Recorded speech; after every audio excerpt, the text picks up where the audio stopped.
Welcome to another episode of the Swamp247 Podcast. I am your host, Graham Hall, joined once again by my co-host, Zach Goodall, and we are here to recap, break down Florida's latest loss. It's 34-17 loss in College Station to a really talented Texas A&M team, a game that once again Florida had its opportunities but came up short. A questionable fourth down decision once again, just like in the Miami game, led to this being a more lopsided outcome than it initially appeared. But Florida certainly has a lot to improve upon and more questions once again surrounding Billy Napier's future, how long he's going to last in Gainesville. We're going to talk about that at the end of this episode. But let's jump right into the game against the Aggies. It was an impressive first drive for Florida's offense. A lot of what we saw early was stuff that people have been calling for. Florida looked methodical, went to their talented wide receivers in Dallas Wilson, Burnell Brown III. Amir Jackson had his first ever touchdown catch. And Florida looked, like I said, really good early on. And people thought that this was going to be a chance if Florida kept that up offensively where they could be in this game and potentially beat a Texas A&M team that came in 5-0, undefeated at home, playing in front of a sold-out crowd of more than 106,000 people at Kyle Field. But that was short-lived as Florida's defense, which has been really impressive so far this season, has not been the culprit, has not deserved the blame for Florida's shortcomings, gave up a two-play 75-yard drive, including a 67-yard strike from quarterback Marcel Reed to the SEC's leading receiver, Mario Craver, and then Reed punched it in from 8 yards out, untouched. Zach, let's just start right there. How disappointing was the start of the game for Florida, knowing that they drove down the field and then gave up a quick score, all the momentum essentially erased, and then pretty soon thereafter that, the Aggies took that 14-7 lead on the third series, and from there, Florida was playing catch-up much of the rest of the way. Zach, in your opinion, from watching the film, watching the game, what did you see out of those first couple of drives and how the Gators started the game? A Gators defense that I should mention had held opponents scoreless in the first quarter in 12 out of the last 13 games, had not allowed a first drive score in, I believe, the last 9 games that Florida had played. So this was atypical, like I said, but it was certainly consequential. Zach, what'd you see out of the first couple of minutes of that game? Yeah, I mean, the hot start, like you mentioned, that was atypical to me, not only because Florida has come out of the gate slow a lot of times offensively, but they also did it with some big plays. I mean, their 2 scoring drives in the first quarter were 8 and 6 plays. So 14 plays, 150 yards. I feel like, when have we ever seen that out of a Billy Napier offense? But for the Texas A&M to come and score 2 plays after that first touchdown, you immediately get the air sucked out of you. You realize this offense, which has been known even in its 2 performances starting hot here and then going back to Texas A&M, or Texas, excuse me, and then just looking into its past, often when you have to rely upon it to go and win you games, it's not going to get that done. And with Texas A&M's ability to respond as quickly as it did, it immediately started to feel like that. Even as the defense started to figure some stuff out kind of in the middle 2 quarters, you knew the offense was going to have to get the job done. And when have we ever said that from start to finish, the offense has been able to do that under Billy Napier? It then got out of control. They started getting into third downs, which is really going to be the focus of my film review that I'm working on. Hope to get up. We're recording this Tuesday afternoon. Hope to get that up tonight. The third down performance, and it's not unlike some previous games, was just dreadful. And it was a mix of protection issues. I would say that was probably the biggest culprit, was a lot of protection breakdowns, bad play designs, confused. There were some good play designs. I don't want to say that all of them were bad, but some were not. Again, we've broken this down before. Like some of these screens on third and a decent distance to long just don't make sense. And they don't have athletic enough blockers to get out and create running lanes for those receivers catching those screens. Hayden Hansen, I hate to drag the guy too much, but they rely on him far too much to make up ground when he's just not nearly athletic enough to do that. And he's been chosen as a lead blocker in several of these plays, whether they were screens or even some confusing run calls on third down. He was just too slow to ever stand a chance to get to his blocking assignment. Receivers at times not holding up their blocks. Eugene Wilson struggling at one point or another to hold up blocks. Third downs were a killer, and they were unable to sustain what they started offensively because of those third down plays, whether it was conservative play calling, bad execution, protection breakdowns. And I know Billy Napier will point to a lack of success on first and second down to, set up poor third down situations, but you got to be able to convert. And both things can be true. And that ultimately is what did Florida's offense in.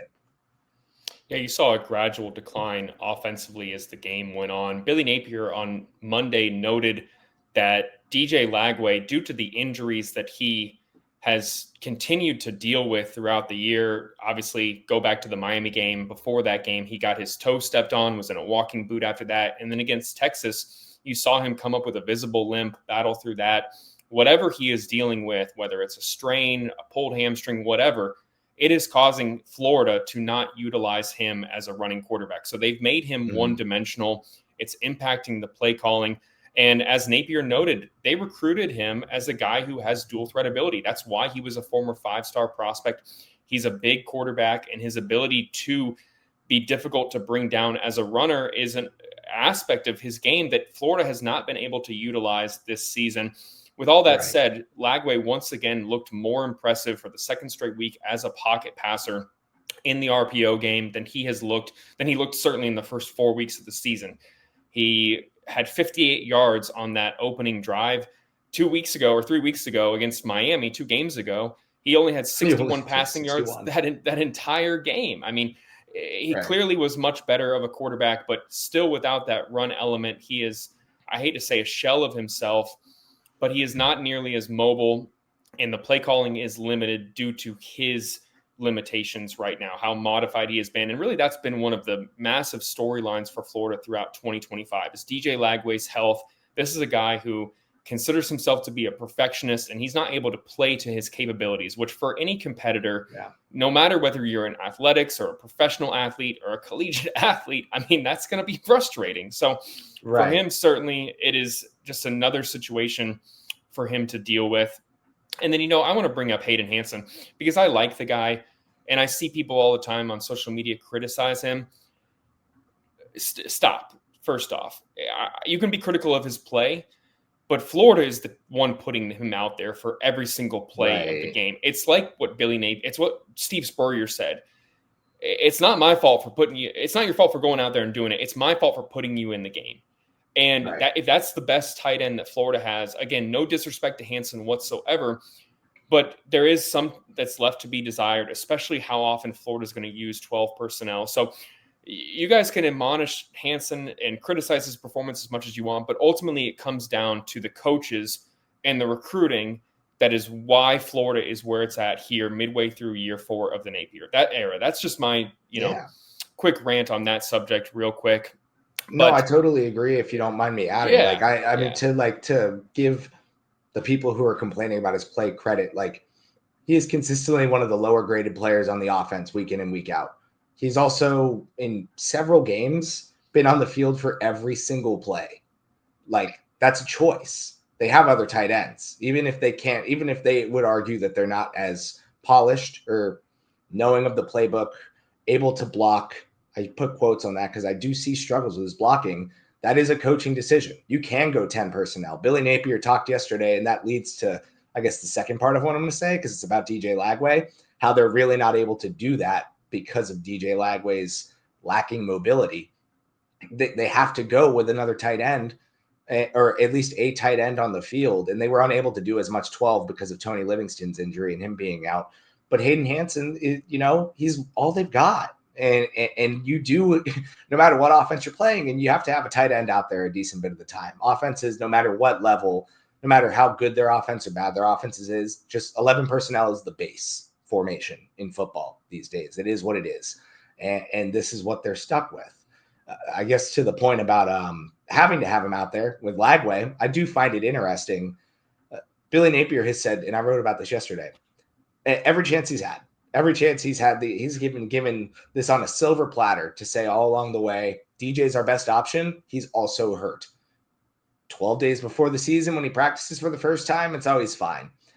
Week 3, when he's clearly struggling immensely and looks like a quarterback who's hurt, is that he's 100%, doesn't have any injuries that I'm aware of. After the leg injury that you mentioned, after the toe injury that you mentioned, the one before the Miami game that he got hurt in practice, he specifically called him 100%.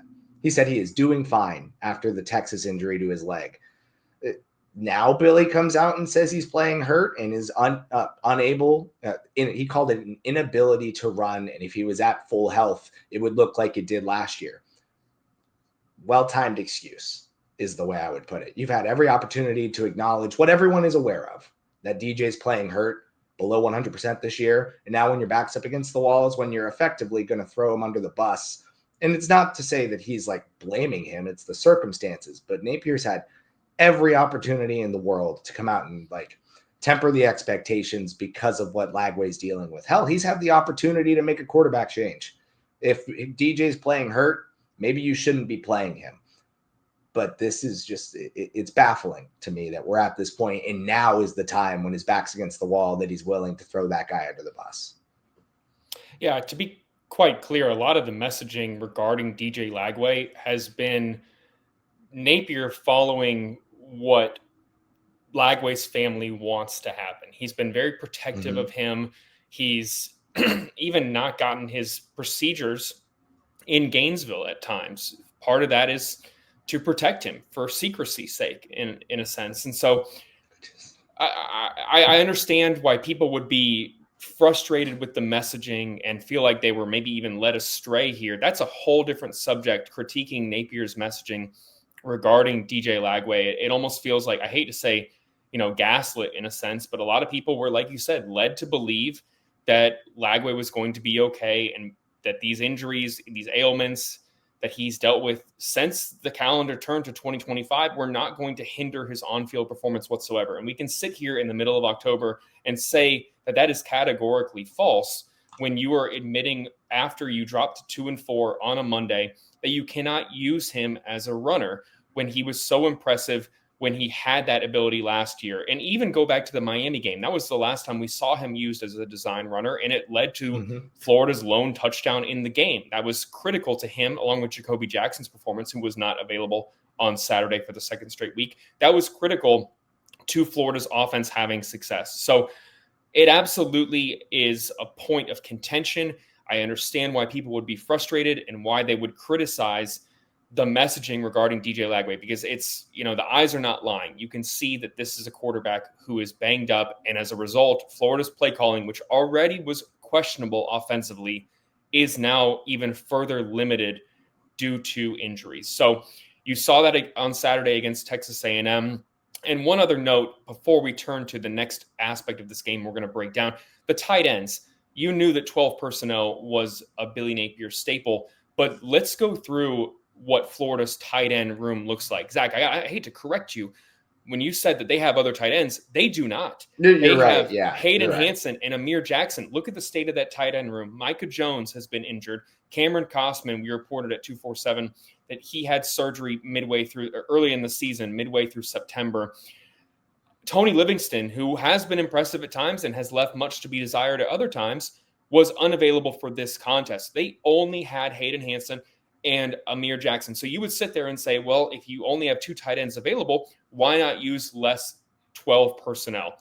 That, in my opinion, is the argument that people can make. If you have two tight ends who have not graded out well, one tight end coming into this game who had never recorded a touchdown and still has a lot of work to do as a pass blocker, why are you running that as much as possible? That's another point, and I think it's a fair criticism, absolutely. But again, Hansen's grading out the way he is because Florida is using him at a high rate to do a ton of different things. So if you're going to come for him, just realize that he's just doing what the coaching staff has asked for him to the best of his ability, which fair to criticize his ability. Looking back at this Texas A&M game, though, Florida, for the second time, part of the frustration, the second time in 3 weeks, has been in this game despite all the shortcomings we just mentioned, the early defensive lapses, the limited play calling, the mistakes, and some penalties that proved costly in this game. They had chances multiple times, not once, not twice, but 3 times where it was a one-score game and they had an opportunity to drive down the field and tie this game up. The most questionable one that people have analyzed was going for it on 4th and 6 with around 13 minutes left in the game. That was a catalyst to Texas A&M closing out this victory because it is a narrow contest. It's 24-17, and Florida is near midfield. They run it on 3rd and 6, go nowhere. And then rather than punt it away and try and pin Texas A&M deep and have the defense get a stop, Florida goes for it on 4th and 6. And they run Hansen out there with 3 wide receivers. Lagway drops back, faces pressure, which was a continuous theme on the night, and the ball is a little bit high. Now, after the game, rather than acknowledging that that was a mistake, or even saying, I mean, I think Napier said it was easy to question in retrospect, but acknowledging that it whatsoever was a significant aspect of Florida's defeat, Napier said that he thought the analytics made that the right call. Now, 4th and 6, you're probably generally that's not an analytic. Yeah. And I'm not a coach, and I'm not sitting here as if I'm a sports, guru necessarily who knows every single statistic on what the yards and situation are, what the percentages of converting.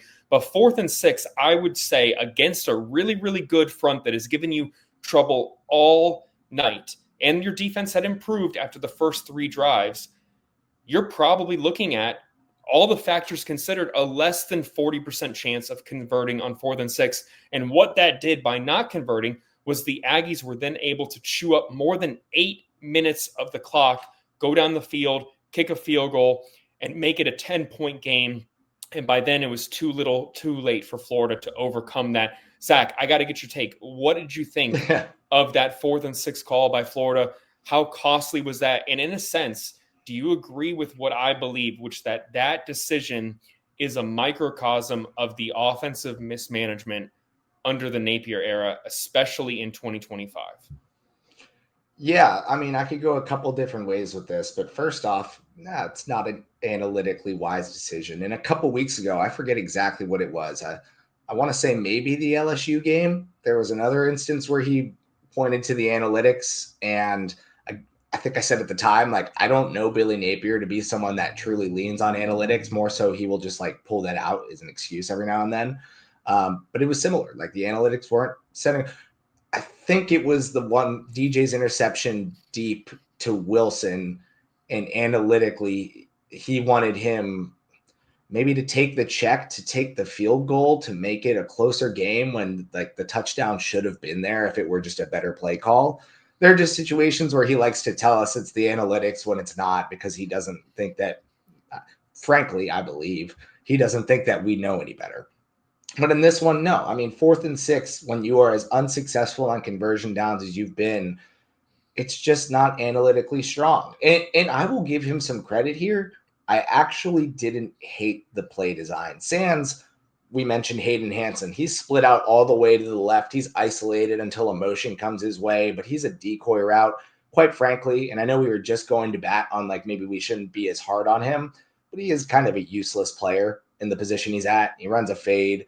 It's just there was no point to that design. Napier mentioned that you want to have the threat of a tight end blocking to create better protection matchups there. He is as far away from the offensive line as he can be. He is not the motion guy. He's a decoy route. And it's one that they sent a linebacker out and weren't really concerned with because they had better coverage players covering the better route runners.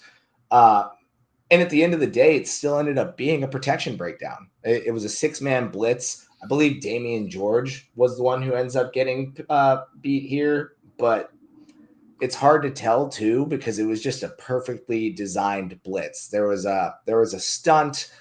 Jake Slaughter couldn't pick up the stunt because he was responsible for a delayed blitzing linebacker. It was just extremely well done on Texas A&M's part. But the design itself, Vernell Brown gets open there. It takes him a second because he kind of has to round that other dropping linebacker. But DJ has, I'm talking a quarter of a second, half a second more to get that done. It's probably completed for a first down. To give the slightest benefit of the doubt there in a vacuum, it's not a terrible play design, but Texas A&M defended it perfectly, blitzed well. There's things you can still question about the concepts, again, with where Hayden Hansen is. I'd rather him, put him on the field. Let him be the inline tight end, a jumbo slot, make him an actual, threat to block in that situation, and maybe you hold up against the blitz a little better and Vernell Brown still gets open. Long rant short there. My bigger problem was the third down call. At this critical point in the game, this critical juncture, run game's just not really been working. Don't understand why you run it to Jaden Baugh on 3rd and 6. The motion made the run really disadvantageous. It was actually where Hayden Hansen got in the way of the run because he's pulling across the line after his motion. And I just don't know if he's fast enough when you're snapping it before he can get from one side to the other. I mean, he like totally clogs the rushing lane. And I've got my other notes up here. It was a 6-on-8 box when all was said and done. Texas A&M almost seemed to expect the run. Either that or they were going to blitz again. And like it was a design run. It wasn't even an RPO. It was an auto handoff. It was DJ didn't have any other options. Yeah, maybe he could have checked out of the play, but at that point I guess they were going with the play call. And Baugh ultimately gets no gain. They don't even create a better looking scenario for the 4th down try. I just when you're down, it's the 4th quarter. The easiest way to sum it up is when you've got more than a few yards to convert, I will never understand running the ball, let alone, especially when you're running into an 8-man box with a 6-man protection. It just makes absolutely no sense. And while I just, again, went after a guy we're talking about defending here, that ultimately comes down to 2 things. Billy Napier calling a run play on 3rd and 6, Billy Napier calling your tight end, who is not a separation artist, as an isolated receiver on your 4th and 6th call. It's just baffling to me. It's a malpractical use of your players that you have available to you. Yeah, there were a lot of questionable decisions before that 4th down call. Florida was 1 for 10 on 3rd down in that game. Against Miami 3 weeks ago, they were 0 for 13, so this is nothing new. And this is nothing new for Texas A&M's defense. The last 2 games combined against Auburn and Mississippi State, the Aggies had allowed just 1 3rd down conversion on 23 tries. So they absolutely were a unit that if you are in 3rd and long against them, they more often than not are going to get a stop.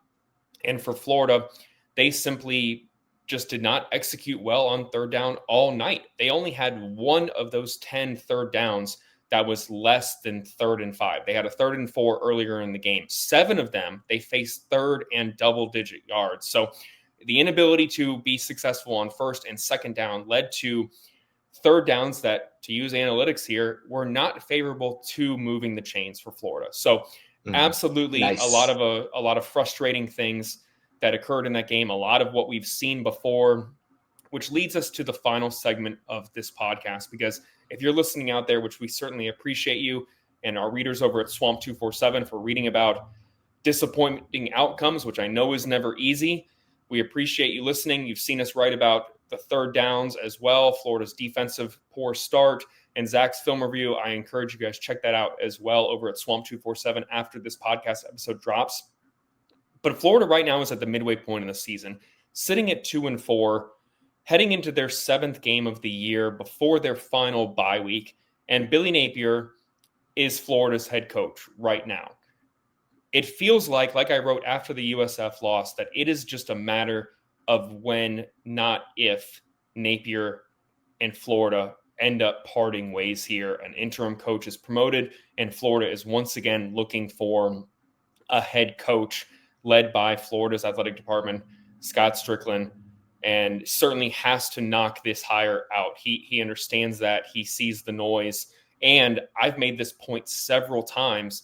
This is a situation where there's going to be no grace because they have had more than a year to identify a primary candidate, to get their ducks in a row, to have the money together, to knock this hire out. There's no excuses here. This isn't a situation where everything came apart so quickly and you had to kind of take the advice of a search committee and look at what was currently out there. No, you've had over a year to do this. You could argue that even after Napier's 2nd season in Gainesville, you had to start preparing that this was a possibility. Knowing that we've seen other coaches fired in their 3rd season, you had to know that this was a possibility. If not, I hate to say that was, I hate to use a term like malpractice, but it doesn't make much sense why you wouldn't at least be preparing for that possibility. So operating under the guise that Florida has been preparing for this for so long, they have to have a home run hire, whether that's a big name like a Lane Kiffin or a Kurt Signetti or a Marcus Freeman.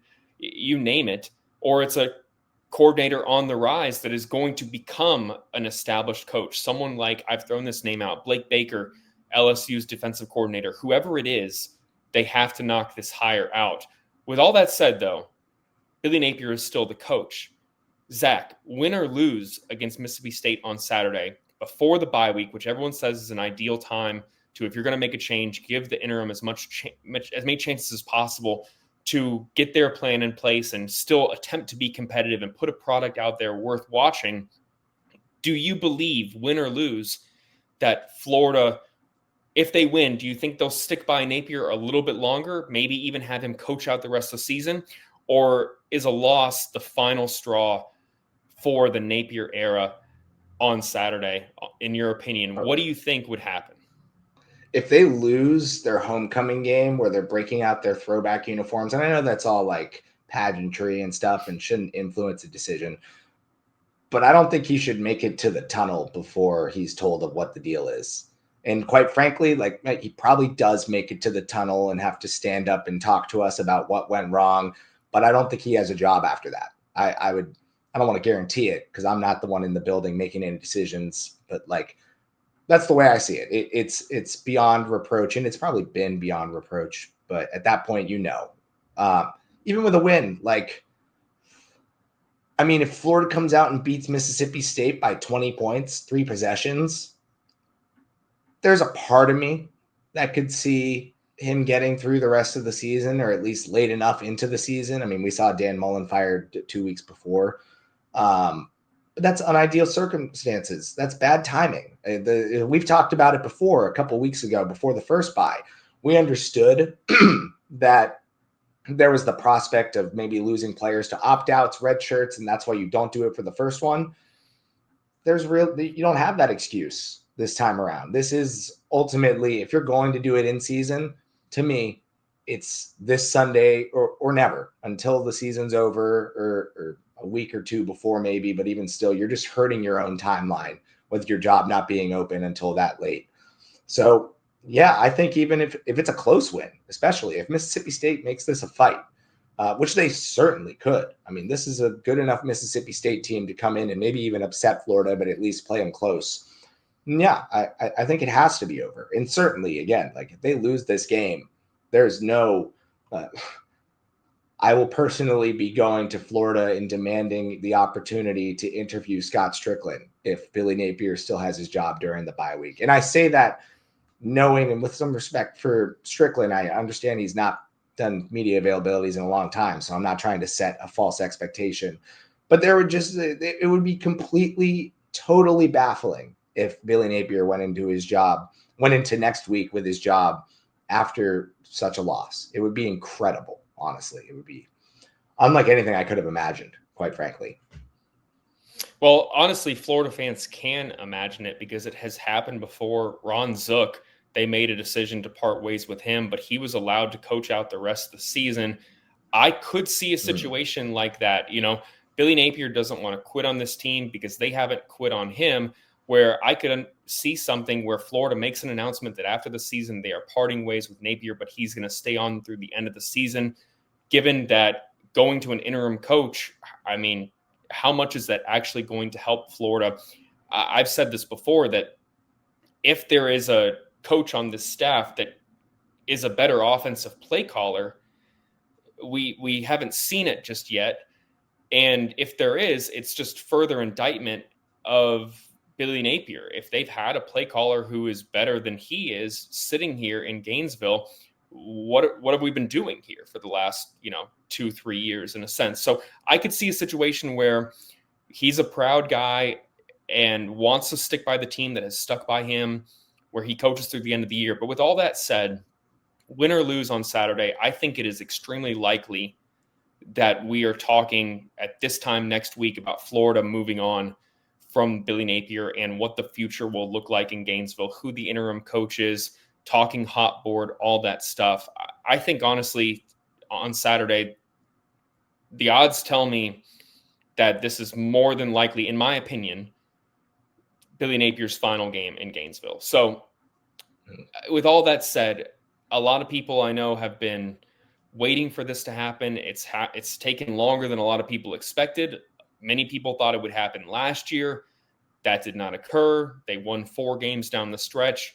Some people would say, hey, what happens if Florida wins out? If they go 8-4, if they win every single game the rest of the way? I think we're too far gone to play that what if game and for Florida to see if that's going to happen. There are too many frustrated people out there, boosters and fans alike, alumni and students, who want to see the athletic department send a message that the product on the field is not up to the standard that the Florida football program, the Florida athletic department expects to occur here on a yearly basis. Send a message to give some people some hope. I can see that being what happens after Saturday. You know, you made the joke about shouldn't make it to the tunnel. Everyone jokes about Lane Kiffin being fired on the tarmac years ago. Yeah. Herm Edwards got fired on the field after a game when he was at Arizona State. And look at Lane Kiffin now. So I'll say this is probably not the end of what we hear from Billy Napier. He is still a very young guy, may have his best coaching in front of him, should get another opportunity elsewhere to build himself back up. But it does look like, to me, and I think you agree with me from whatever we just talked about, that the end is nigh on the Napier era. So we will be back on Thursday, though, to talk about what could be the final game of the Billy Napier era. That is Saturday's 4:15 p.m. homecoming contest against a much improved Mississippi State team, a team that went, 2-10 a year ago, added a ton of transfers. Jeff Lebby has that program trending in the right direction in year 2. We will break it all down. I'll have a behind enemy lines and look for our predictions coming as well. But for now, that's going to do it for this episode of the Swamp247 Podcast. We appreciate you listening, sticking with us, taking it all in through the good and the bad, hopefully more good in the future for sure. Basketball season's on the horizon, everybody. Get excited.